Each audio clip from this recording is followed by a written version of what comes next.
en la enseñanza pasada empezamos a hablar acerca del privilegio de servir y estuvimos mirando algunas cositas con respecto a cómo los hombres de Dios, tanto los de la Biblia como los que han vivido después, si hay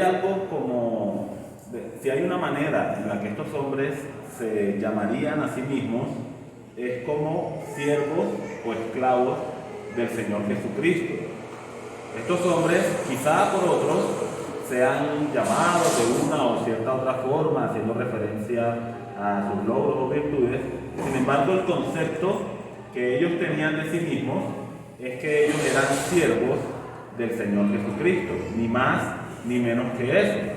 Y también veíamos que, aunque en este mundo el servicio se entiende como algo que los grandes imponen sobre los débiles o pequeños, en el reino del Señor Jesucristo no funciona de esa manera, sino que para el Señor Jesucristo, en el reino de Jesús, el grande realmente es el que sirve a los demás.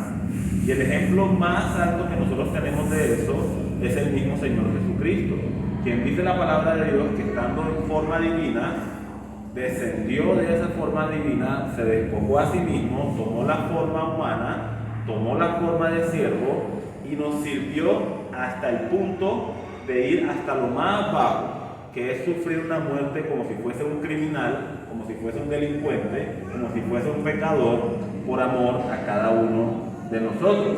Entonces Jesús no solamente descendió de su trono de gloria, sino que se rebajó hasta lo más pequeño para poder servir a nosotros los pecadores. Y la palabra de Dios nos enseña que así como Él hizo por nosotros, ahora también debemos hacer nosotros por nuestros hermanos en Cristo. Jesús dijo: yo los he amado hasta el fin, y así como yo les he hecho a ustedes, ustedes también deben hacer los unos para con nosotros, ¿cierto? En ese momento en que Él estaba lavando los pies de sus discípulos, Él decía: yo soy el Maestro, yo soy el Señor, ustedes me llaman de esa forma, y es correcto que lo hagan así. Y si yo, el Maestro y el Señor, he lavado los pies de ustedes, así también deben hacer ustedes con sus hermanos en Cristo. También vimos que la motivación para el servicio es el amor de Dios que ha sido derramado en nuestros corazones. No hay otra motivación. Esta es la motivación correcta.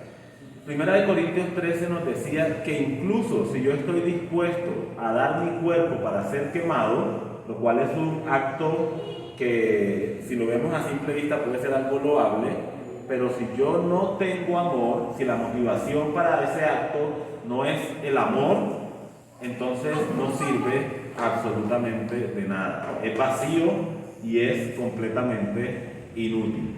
Cualquier cosa que en apariencia sea muy sacrificial, un acto muy heroico o lo que sea, pero si no procede de un corazón que ama, es algo inútil, carece de valor, no tiene ningún sentido. Por eso, mis hermanos, servir no tiene que ver con cosas como la autogratificación, ¿cierto? O la autoexaltación, sino que servir tiene que ver con expresar amor a Dios y expresar amor también a nuestro prójimo. Eso es lo que hacemos cuando servimos, si lo hacemos con la motivación correcta, si lo que nos mueve es el amor. Lo hacemos para amar a nuestro Dios, para expresar nuestro amor a Dios, pero también lo hacemos para expresar nuestro amor hacia aquellas personas que necesitan que unas manos los toquen o unos ojos los miren o alguien les exprese palabras de alguien. Y nos quedamos en el punto en que íbamos a ver la actitud correcta para el servicio.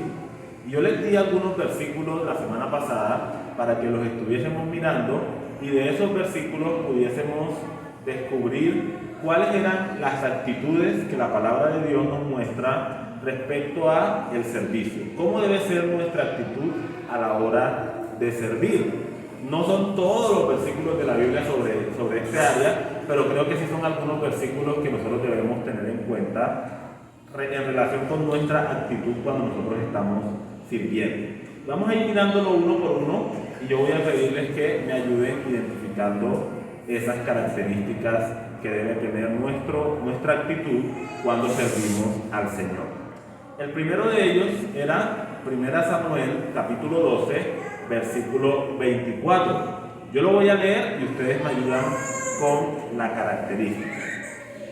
Dice de la siguiente manera: solamente temed a Jehová y servidle de verdad con todo vuestro corazón, pues considerad cuán grandes cosas ha hecho por vosotros.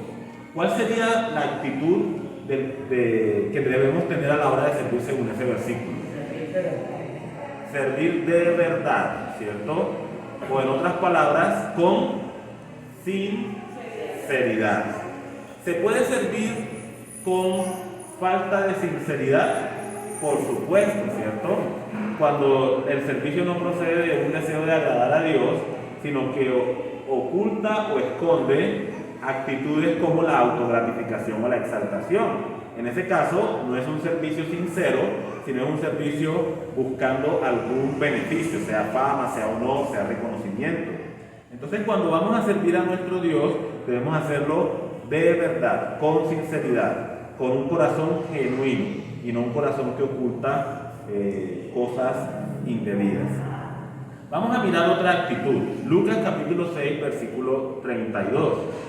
Porque si amáis a los que os aman, ¿qué mérito tenéis? Porque también los pecadores aman a los que los aman. Y si hacéis bien a los que os hacen bien, ¿qué mérito tenéis? Porque también los pecadores hacen lo mismo. ¿Cuál es la actitud ahí que identificamos? El amor. Bueno. Casi. ¿Cuál sería la actitud ahí? El amor obviamente es la gran motivación, ¿cierto? Para servir al Señor. Pero creo que ahí hay otra cosita que podemos sacar de ese versículo.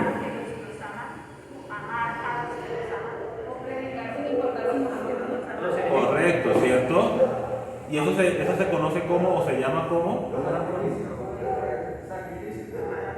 sacrificio, tibio. ¿Cómo? Dar la otra mejilla.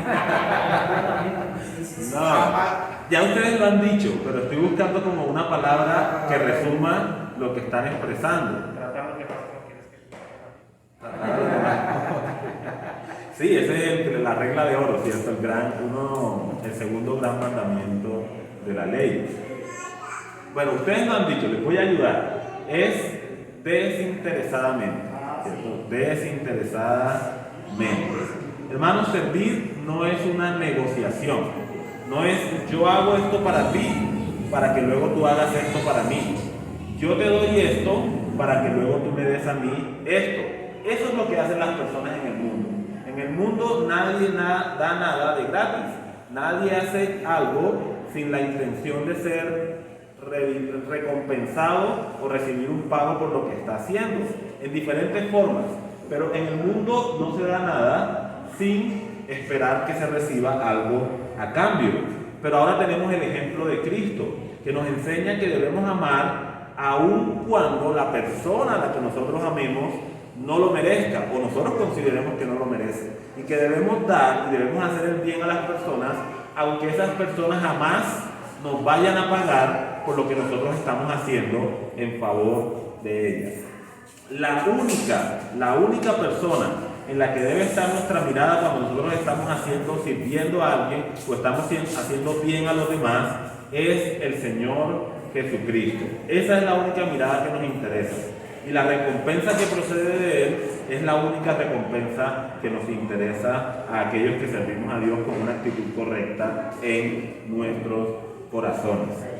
Vamos a mirar otro. Listo, sinceridad y desinteresadamente. Apocalipsis capítulo 2, versículos 2 al 3.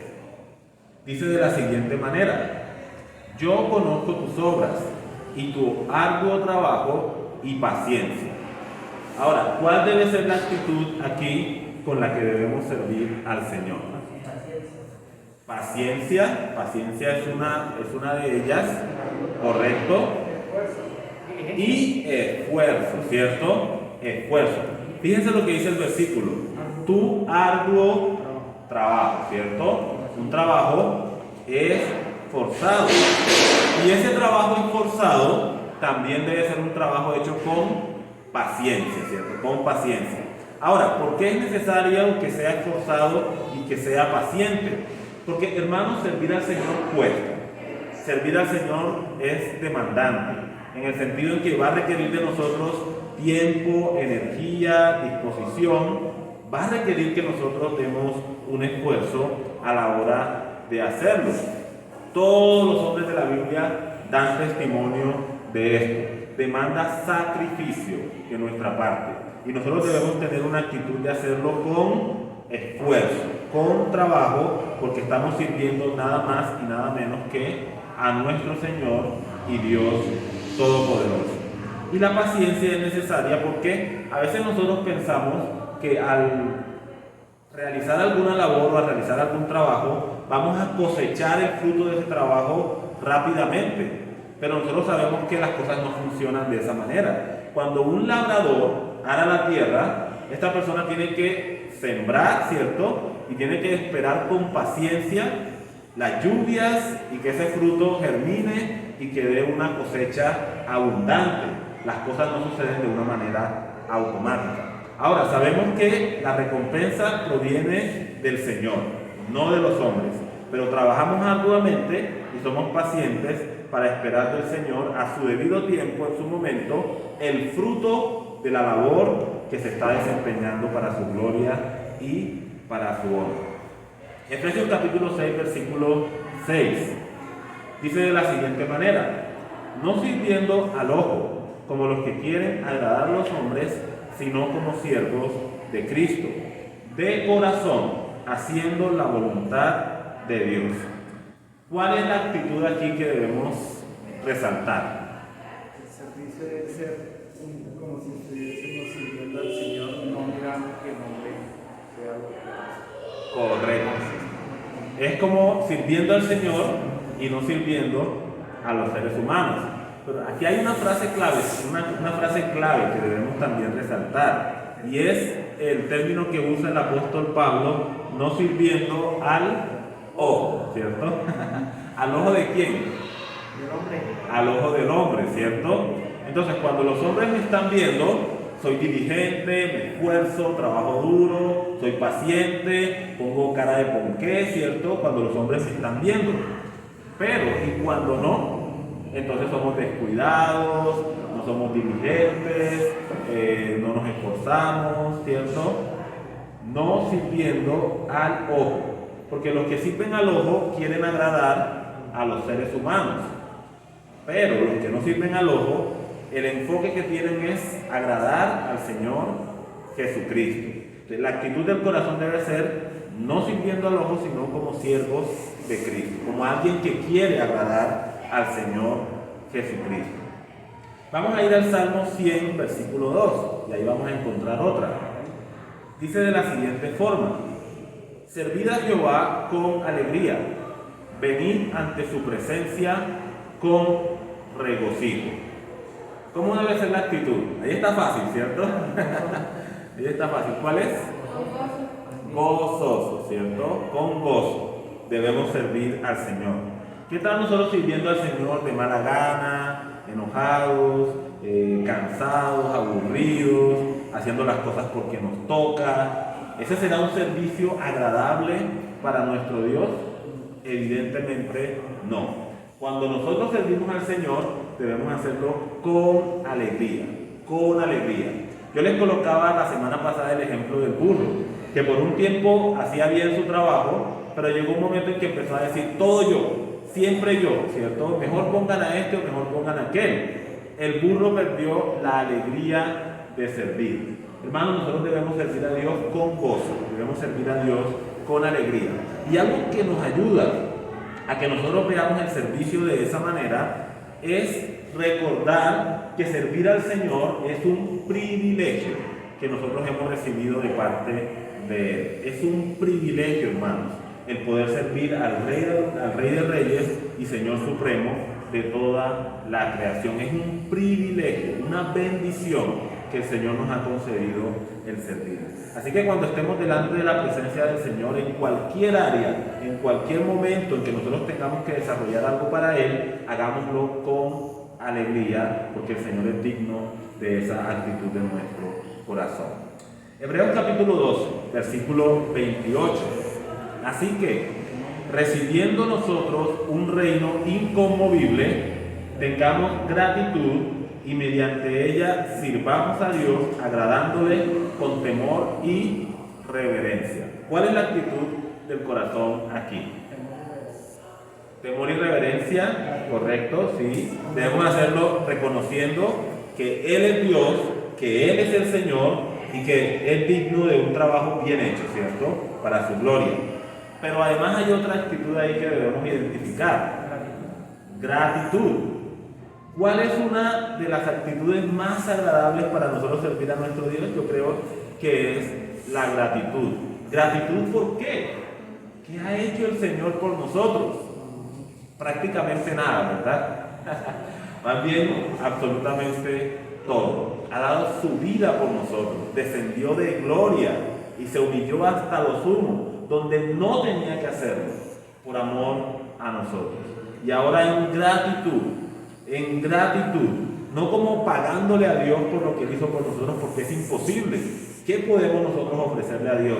Pero en gratitud, como una muestra de agradecimiento por su favor, sirvamos a Dios con temor y reverencia, con respeto, con un reconocimiento profundo de que Él es el Señor omnipotente y que es digno de un servicio bien hecho para su gloria. La siguiente característica o la siguiente actitud. Este pasaje va a ser un poquito largo, pero ayúdenme a identificar cuál es esa característica. Malaquías capítulo 1, versículos 6 al 9. El hijo honra al padre y el siervo a su señor.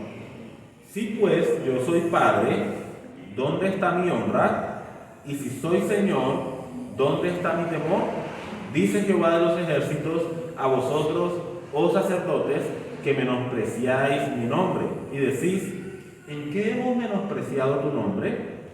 En que ofrecéis sobre mi altar pan inmundo. Y dijisteis, ¿en qué te hemos deshonrado?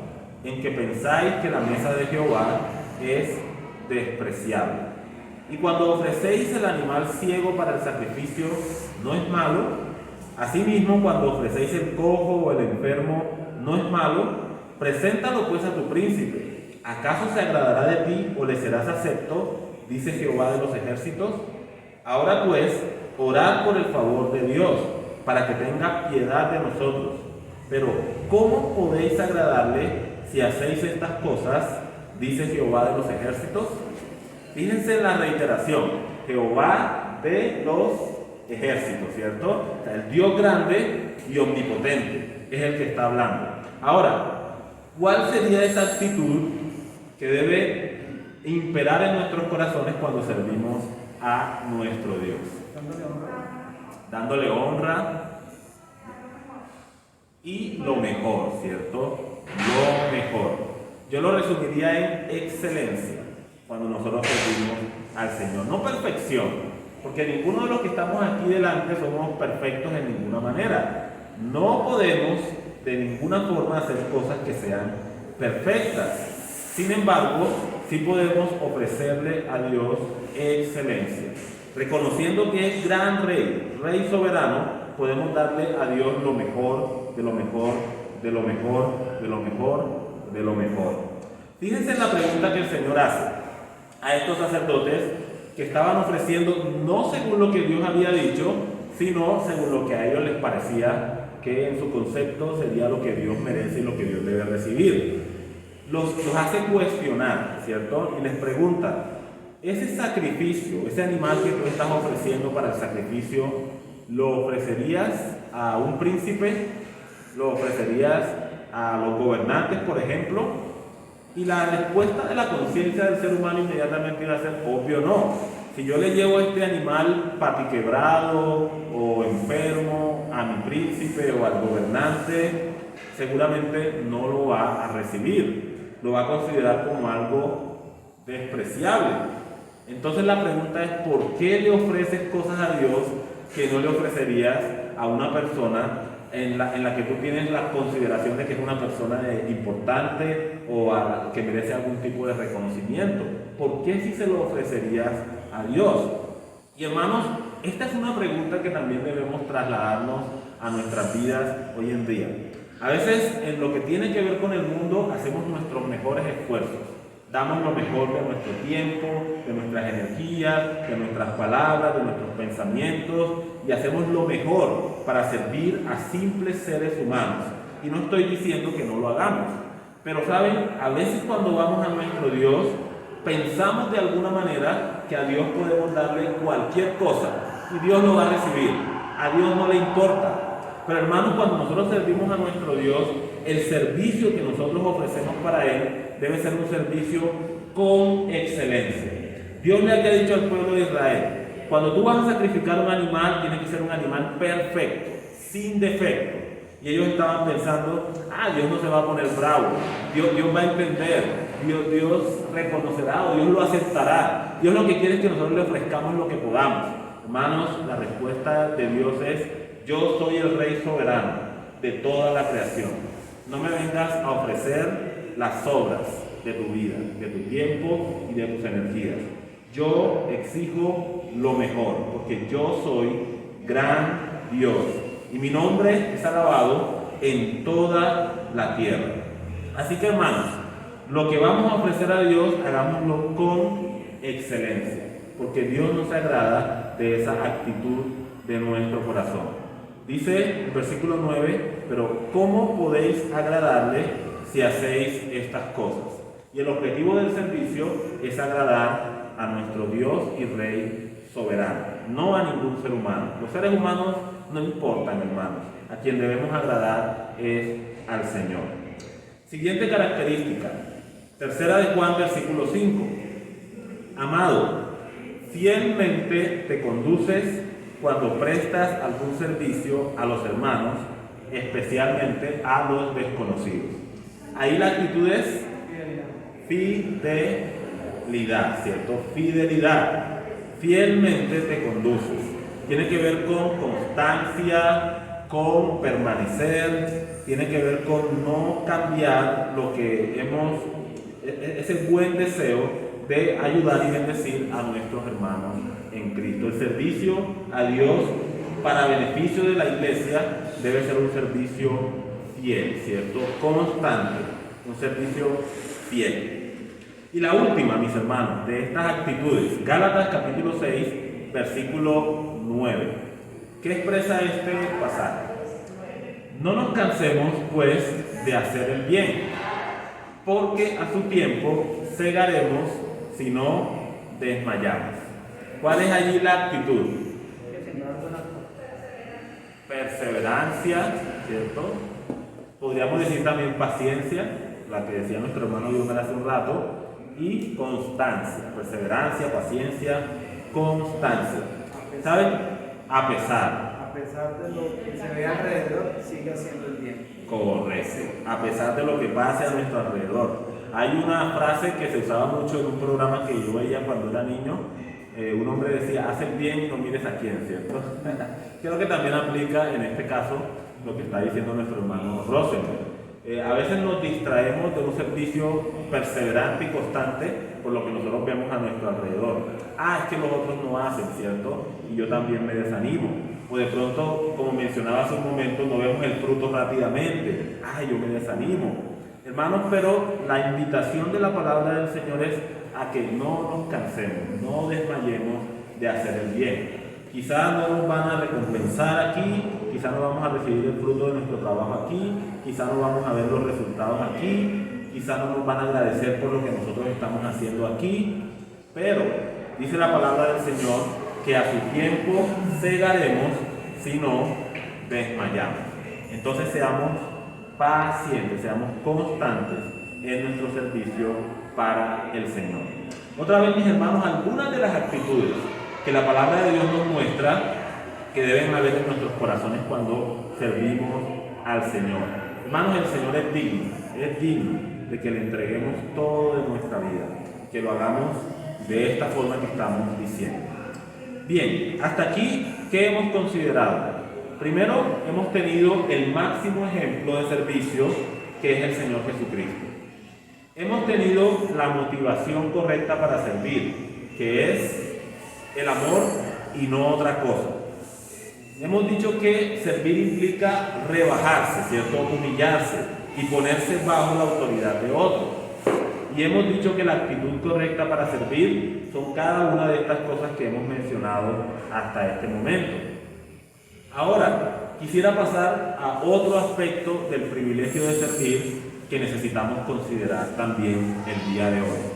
Y es que Dios nos ha dado herramientas para que nosotros le sirvamos. Dios nos ha dado herramientas para que nosotros le sirvamos. Cuando pensamos en herramientas, pensamos en cosas que son útiles, ¿cierto? Para desarrollar un servicio particular. Ahora, pensando en la Biblia, ¿cuáles serían o a qué apuntaríamos o a qué haríamos referencia cuando hablamos de esas herramientas? Primero quiero decir lo siguiente. Dios no nos pide a nosotros que hagamos absolutamente nada que Él mismo no nos haya capacitado para hacer. Dios no nos pide a nosotros que hagamos nada que Él mismo no nos haya capacitado para hacer. Dios demanda algo de nosotros, ¿cierto? Y es que le sirvamos. Pero Dios ya nos ha entregado a nosotros todo lo necesario para que nosotros podamos desarrollar ese servicio. Lo único que Él espera es que le creamos y lo obedezcamos. Dios ya nos ha dado todo, nos ha provisto todo, ha dotado a cada uno de sus hijos de todo lo necesario para que su obra sea hecha según su perfecta y santa voluntad y de acuerdo a la manera como Él nos ha revelado en su palabra. Yo quisiera que miráramos un ejemplo en el Antiguo Testamento acerca de esto, es decir, acerca de cómo Dios nos ha dotado de todo lo necesario para su servicio. Vamos a ir por favor a Éxodo capítulo 31. Éxodo capítulo 31.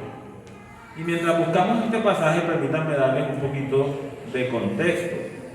Resulta que mientras el pueblo de Israel se encontraba allí en el desierto, después de haber salido de Egipto, frente al monte Sinaí, que fue la montaña desde la cual Dios se reveló al pueblo y le entregó los mandamientos a Moisés, mientras el pueblo se encontraba en ese lugar, Dios dio una orden a Moisés.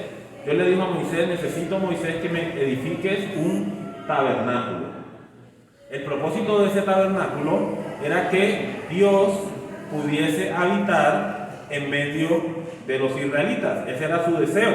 Dios dijo: yo habitaré en medio de ellos y seré su Dios y ellos serán mi pueblo. Este tabernáculo tenía que ser hecho de la manera que Dios quería que fuera hecho, de acuerdo a su voluntad. Así que Dios, para conseguir este objetivo, en primer lugar, mientras Moisés estaba allá en la cima del monte Sinaí, Dios le entregó a Moisés los planos de su tabernáculo, ¿cierto? Dios le mostró el diseño y le dijo: Moisés, es así como debes hacerlo. Y le dio todos los detalles para que Moisés supiera cuál era la manera en la que Dios quería que ese tabernáculo fuese edificado. Y además, Dios escogió a unos hombres y los capacitó para que esos hombres construyeran e hicieran todo lo que el tabernáculo requería: los utensilios, las cortinas, las estacas donde se iba a sostener la construcción del tabernáculo, el arca, la mesa de los panes, absolutamente todo, las vestiduras de los sacerdotes.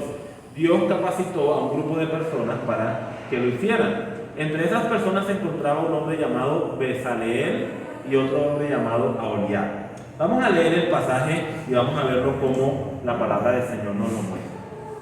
Habló Jehová a Moisés diciendo: mira, yo he llamado por nombre a Bezaleel, hijo de Uri, hijo de Ur, de la tribu de Judá, y lo he llenado del Espíritu de Dios en sabiduría y en inteligencia, en ciencia y en todo arte, ¿cierto?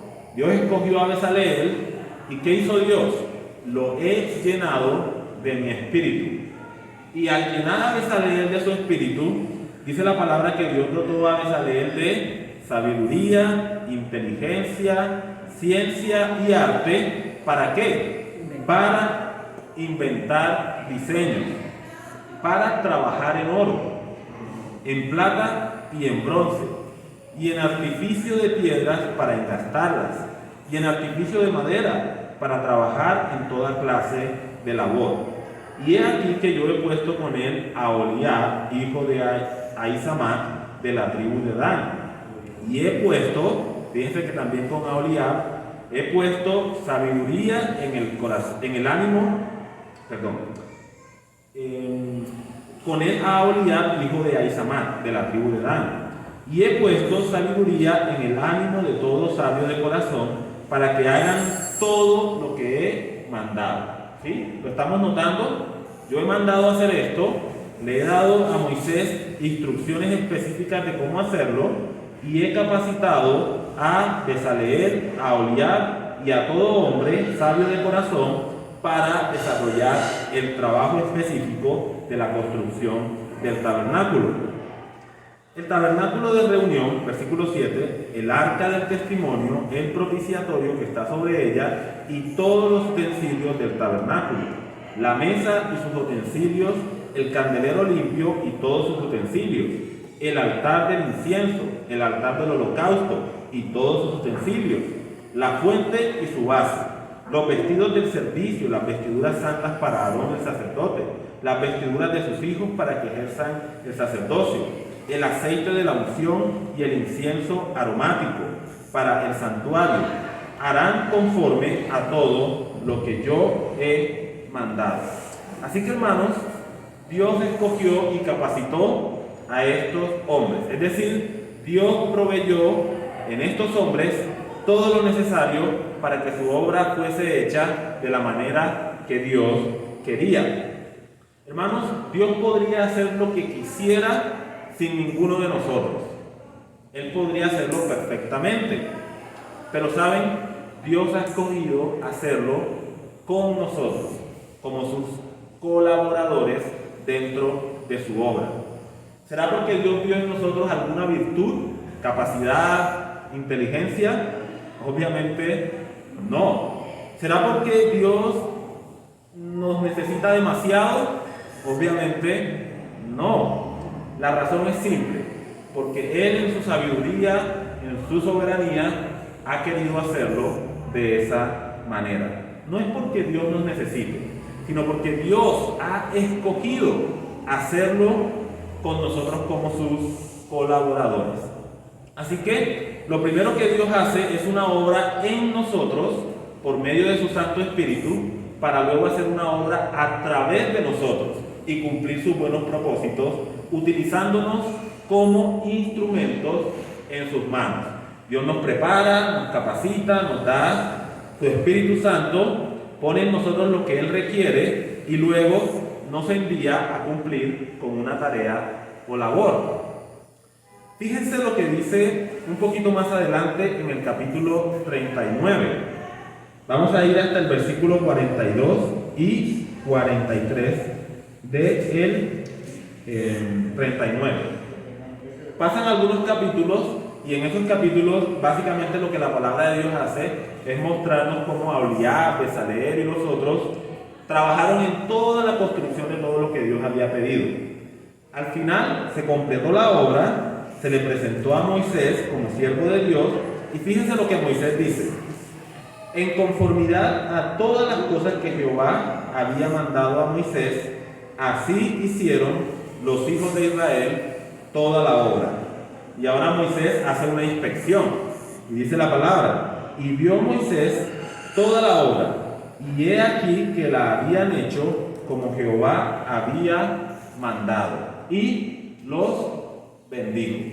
Es decir, el resultado fue lo que Dios quería. Dios estaba satisfecho. Pero ¿quién fue el que empezó la obra? Fue el mismo Señor, ¿cierto?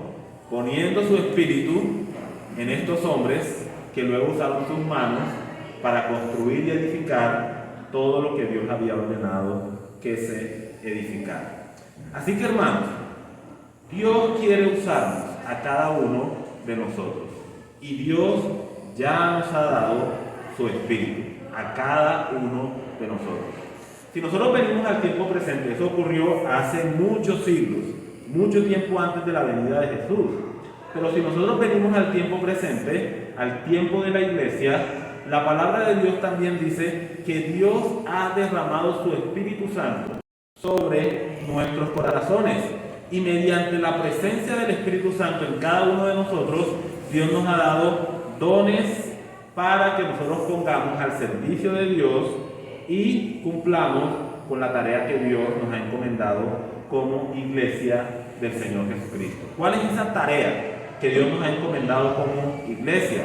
Por tanto, ir y hacer discípulos a todas las naciones, bautizándolos en el nombre del Padre, del Hijo y del Espíritu Santo, enseñándoles todo lo que yo les he mandado, y aquí yo estoy con vosotros hasta el fin del mundo.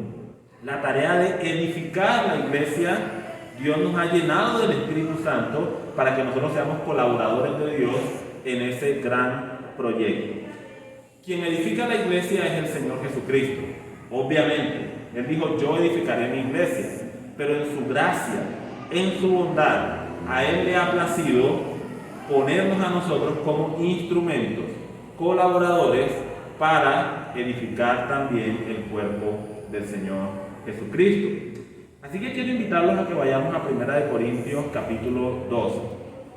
Y vamos a hablar muy brevemente, solamente como para dar algunas pinceladas sobre este tema, 1 Corintios 12, acerca de los dones espirituales.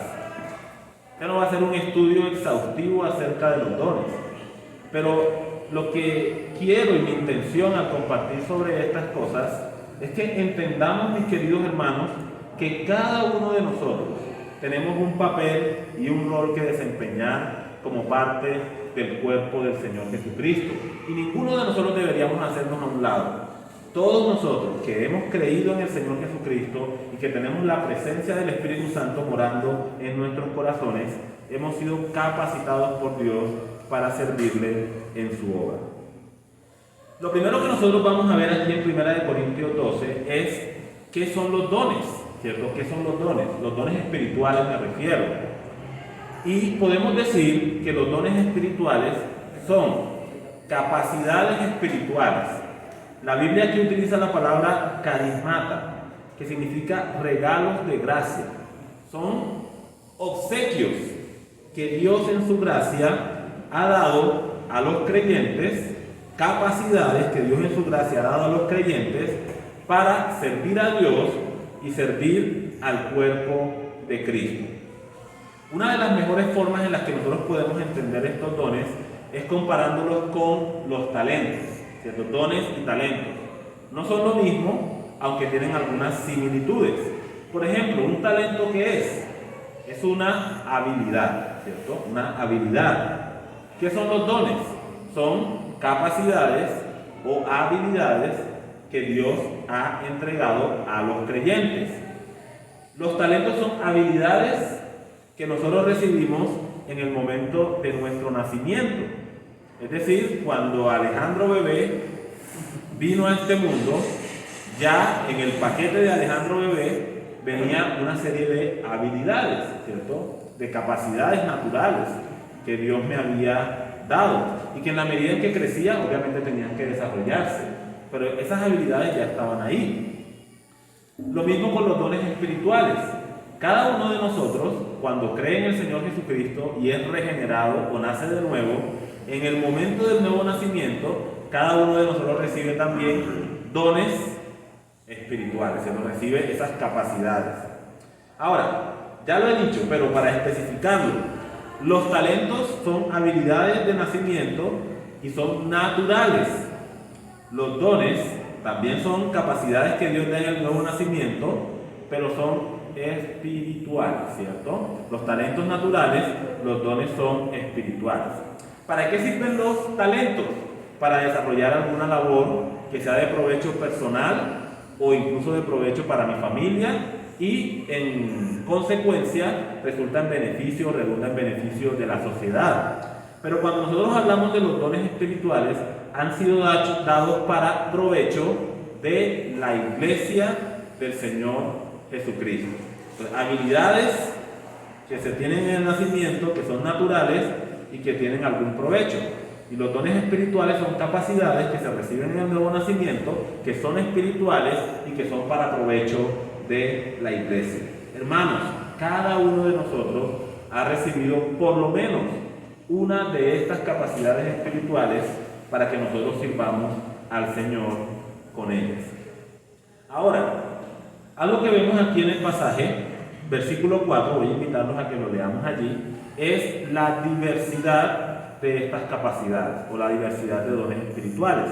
Dice este versículo: ahora bien, hay diversidad de dones, pero el Espíritu es el mismo. Entonces Pablo nos dice, solo hay un Espíritu de Dios, no hay 2, 3 ni 4, solo hay un Espíritu.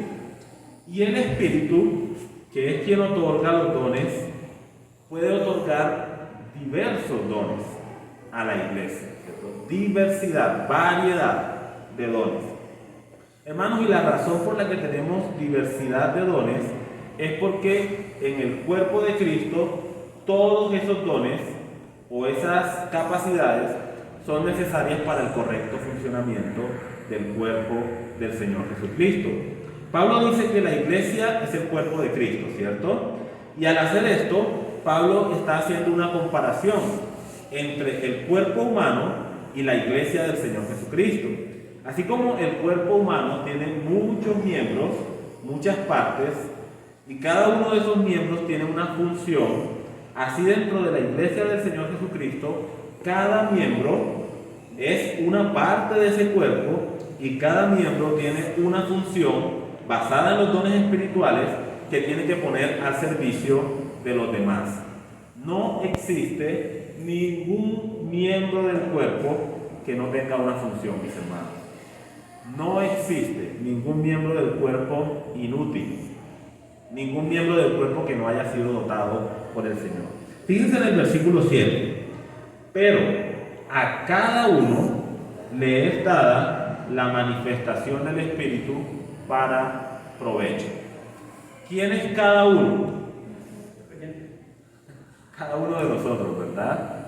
Todos nosotros, pero no de forma así general, sino cada uno de nosotros tiene manifestación del Espíritu en su vida para provecho. Así que, hermanos, Pablo quiere con esta maravillosa enseñanza, utilizando como ejemplo el cuerpo humano, Pablo quiere mostrarnos que cada uno de nosotros tiene una función particular dentro del cuerpo que debe desempeñar.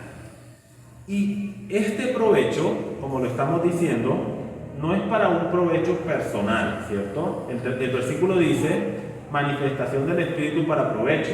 Y alguien podría decir, para mi propio provecho, ¿cierto? Pero no es para provecho personal.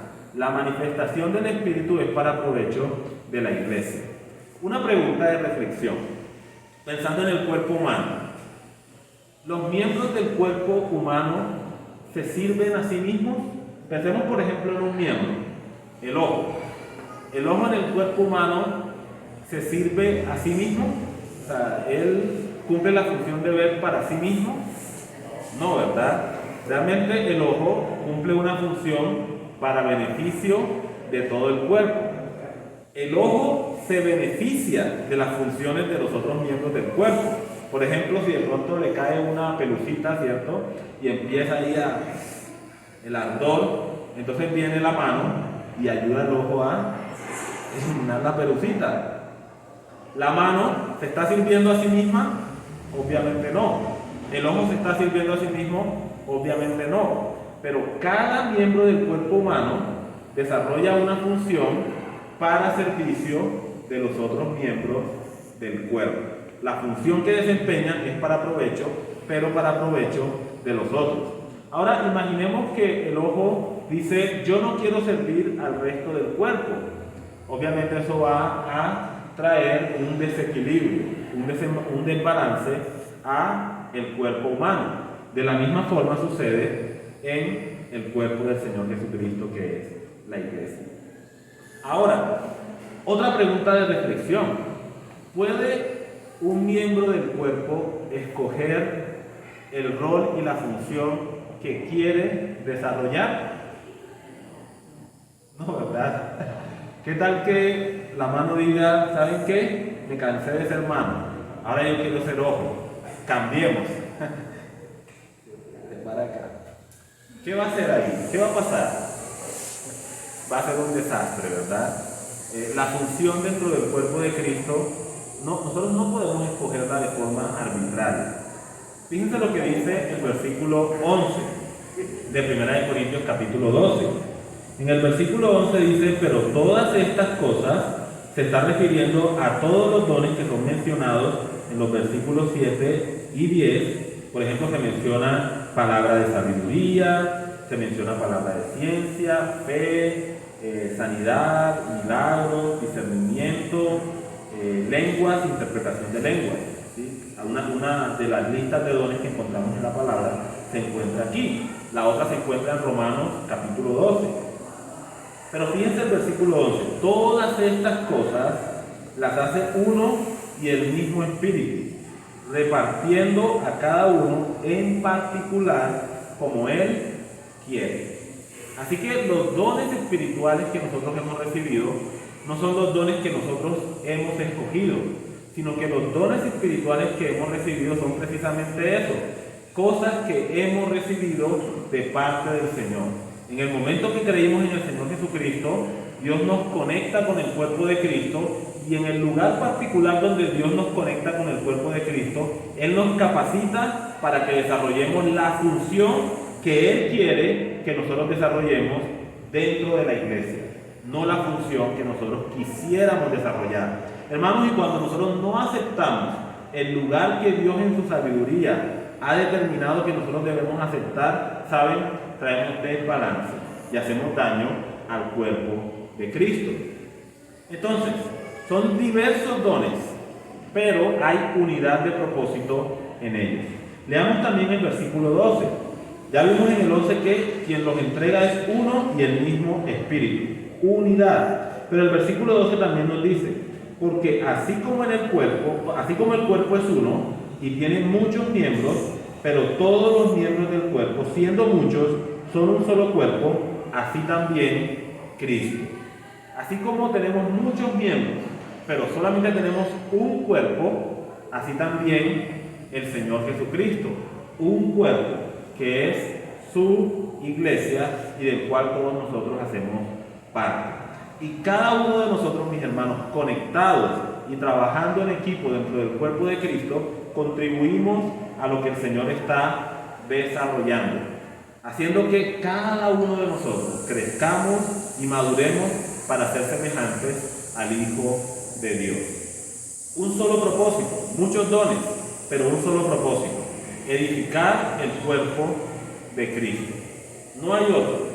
Los dones no son para que nos hagamos ricos, los dones no son para que nos hagamos millonarios, no son para que obtengamos fama y reconocimiento. Los dones son para servir a Dios en la medida que estamos sirviendo al cuerpo del Señor Jesús. Y luego, Pablo, en los versículos 14 al 27, nos va a mostrar cómo cada uno de nosotros, como miembros del cuerpo de Cristo, debemos asumir nuestro lugar con fidelidad y con responsabilidad. Y vamos a ver algunas ideas que salen de este pasaje. Voy a leer en primer lugar esta porción, que es un poquito extensa. Voy a leerla y luego hacemos algunos comentarios sobre ella. Versículo 14. Además, el cuerpo no es un solo miembro, sino muchos. Si dijera el pie, porque no soy mano, no soy del cuerpo, por eso no será del cuerpo. Si todo el cuerpo fuese ojo, ¿dónde estaría el oído? Y si todo fuese oído, ¿dónde estaría el olfato? Mas ahora Dios ha colocado los miembros, cada uno de ellos en el cuerpo, como Él quiso. Porque si todos fueran un solo miembro, ¿dónde estaría el cuerpo? Versículo 20. Pero ahora somos muchos los miembros, pero el cuerpo es uno solo. Ni el ojo puede decir a la mano, no te necesito, ni tampoco la cabeza a los pies, no tengo necesidad de vosotros. Antes bien, los miembros del cuerpo que parecen más débiles son los más necesarios. Y aquellos del cuerpo que nos parecen menos dignos, a estos vestimos más dignamente. Y los que en nosotros son menos decorosos, se tratan con más decoro. Porque los que en nosotros son más decorosos no tienen necesidad, pero Dios ordenó el cuerpo, dando más abundante honor al que le faltaba, para que no haya desaveniencia en el cuerpo, sino que los miembros todos se preocupen los unos por los otros. De manera que si un miembro padece, todos los miembros del cuerpo se duelen con él. Y si un miembro recibe honra, todos los miembros con él se gozan. Vosotros pues sois el cuerpo de Cristo y miembros cada uno en particular. Entonces, mis hermanos, vamos a mirar algunas lecciones aquí de esta comparación que Pablo nos está haciendo del cuerpo de Cristo. Lo primero, hermanos, es pensar en aquellos hermanos que quizá porque no tienen una función que quisieran tener, se sienten excluidos del cuerpo de Cristo y no están contentos con el rol que están desempeñando en él. Eso lo encontramos en los versículos 14 al 16 que ya leímos. Allí encontramos que algunos miembros del cuerpo dicen, como yo no soy una mano, entonces no soy parte del cuerpo, ¿cierto? Como yo no soy esto, entonces yo no soy parte del cuerpo, no sé, por poner un ejemplo. Como yo no soy el pastor, entonces no soy parte del cuerpo. Hermanos, ¿qué es lo que nos está diciendo el texto? Si Dios nos hizo una mano, seamos una mano. Si Dios nos hizo un pie, seamos un pie. Si Dios nos hizo ojo, seamos ojo. Hermanos, ¿qué tal que el ojo dijera, saben, yo no quiero ser ojo? Entonces quiere usurpar la función del pie y lo invitan a un partido de fútbol. ¿Qué tal un ojo pateando un balón, cierto? Ahí va a decir ojo por ojo y diente por diente. ¿Cierto? ¿Qué pasa con ese ojo? Hermanos, el ojo debe asumir que es un ojo y que es parte del cuerpo de Cristo. No porque yo no tenga la función que desearía, no significa que yo no soy parte del cuerpo de Cristo. Más bien, con humildad y con gratitud, nosotros deberíamos reconocer, aquí es donde el Señor me ha puesto, esto es lo que yo voy a desarrollar para su gloria y su honra. Hermanos, si somos ojos y estamos queriendo hacer las funciones de un pie, vamos a tropezar y no vamos a hacer bien al cuerpo, todo lo contrario, vamos a dañar o vamos a afectar al cuerpo del Señor Jesucristo. Dios lo puso ahí, hermano, y le dio los dones y capacidades que le ha dado con un propósito. Entendamos cuál es ese propósito y cumplamos ese propósito con fidelidad. Luego, el mismo ejemplo del cuerpo nos muestra la situación en la que todos quieren tener la misma función. En el caso de la iglesia de Corintios, todos querían hablar en lenguas, ¿cierto? Todos querían ese don. Entonces Pablo pregunta, si todos son pies, o si todos son manos, o si todos son ojos, entonces no hay un cuerpo, ¿cierto? No hay un cuerpo. El cuerpo transmite la idea de muchos miembros, de diversidad de miembros y diversidad de funciones. Hermanos, si todos son pies y todos son ojos, el cuerpo queda desdibujado. Eso ya no se parecería en nada a un cuerpo, sería algo deforme, una monstruosidad. Entonces Dios ha distribuido los dones para que haya diversidad y funcionemos como cuerpo de Cristo, como un equipo que somos en la iglesia del Señor. Fíjense en los versículos 29 y 30. ¿Son todos apóstoles? ¿Son todos profetas? ¿Todos maestros? ¿Hacen todos milagros? ¿Tienen todos dones de sanidad? ¿Hablan todos lenguas? ¿Interpretan todos? Y la respuesta obvia y lógica es no. No todos tienen la misma función. Hay diversidad para que el cuerpo de Cristo funcione de manera correcta. Y todo ha sido diseñado de la manera que Dios desea que sea diseñado. Hermanos, un último inconveniente que nosotros podemos ver aquí en la ilustración que el apóstol Pablo da es cuando algunos miembros del cuerpo menosprecian a otros miembros del cuerpo porque no tienen los dones y capacidades vistosas que quizás ellos pueden llegar a tener. ¿Qué estaba pasando en la iglesia en Corinto?